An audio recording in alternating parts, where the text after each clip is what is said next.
পছন্দ করি তেমনি অন্যদেরকে হাসাতেও আমার খুব ভালো লাগে। একটা মানুষের পাশে এমনিও আরেকটা মানুষের দাঁড়ানো উচিত যদি তার সামর্থ্য থাকে। আম্মা আজকে BCR এর আজীবন সম্মাননা পেয়েছেন।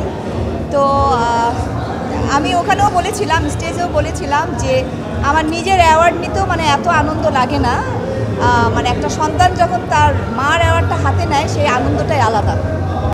আমি আসলে খুব হাসি খুশি একটা মানুষ। আমি নিজে হাসতে যেমন পছন্দ করি তেমনি অন্যদেরকে হাসাতেও আমার খুব ভালো লাগে।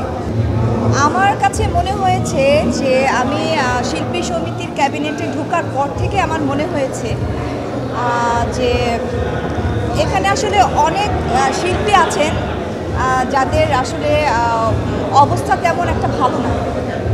তো তখন আমার মনে হয়েছে যে আসলে আমিও শিল্পী, ওনারাও শিল্পী, তো আমরা কেন তাদের পাশে থাকি না, বা আমরা তো থাকতে ইচ্ছে করলে পারি। এটা আমাদের আসলে একটা দায়বদ্ধতার থেকেই বলবো যে শিল্পী হিসেবেও না, একটা মানুষের পাশে এমনিও আরেকটা মানুষের দাঁড়ানো উচিত যদি তার সামর্থ্য থাকে।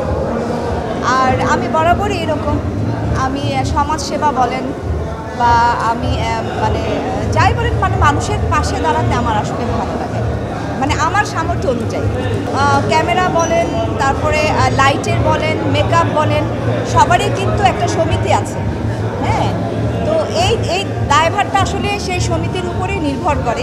এইটা নিয়ে আসলে আমরা কাজ করছি, মানে করার একটা চিন্তাভাবনা আমাদের আছে যে হ্যাঁ, এটা ঠিক যে আগের মতো কাজ তো আসলে এখন এমডিসিতে হয় না, বেশিরভাগই ফাঁকা থাকে। তো যে কারণে আমরা মানে আগের দিনগুলো ফিরিয়ে আনার চেষ্টা করছি। আশা রাখি আমাদের যে একটা প্ল্যান আছে সেই প্ল্যানে আমরা মানে আস্তে আস্তে করে যদি এগিয়ে যাই তো অবশ্যই আমরা সাকসেস হব। এবং ভালো ভালো ছবি যেমন নির্মাণ করা প্রয়োজন, তেমনি কিন্তু আমাদের অনেক আর্টিস্টও প্রয়োজন, নতুন নায়ক নায়িকা প্রয়োজন। যেমন ধরেন বড় ভাই হবে, ভাবি হবে, বা বড় বোন বা মা বাবা, তো সেরকম, বা এখন একটা কমেডিয়ান ভালো, তো সেরকমও তো আমাদের প্রয়োজন। তো এগুলো আমাদের কিন্তু অনেক অভাব। তো যেই কারণে ইচ্ছে আছে অনেক কিছু। তো ইনশাল্লাহ আস্তে আস্তে কাজ করব, সেই কাজ তো আপনাদেরকে নিয়েই করব।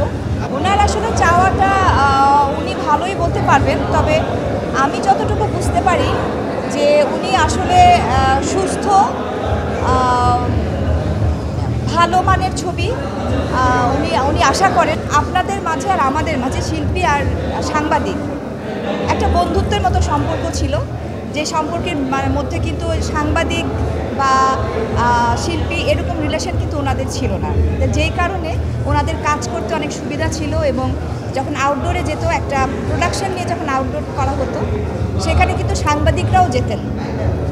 যতদিন ওনাদের কাজ ছিল আউটডোরে, ততদিন কিন্তু ওনারাও থাকতেন।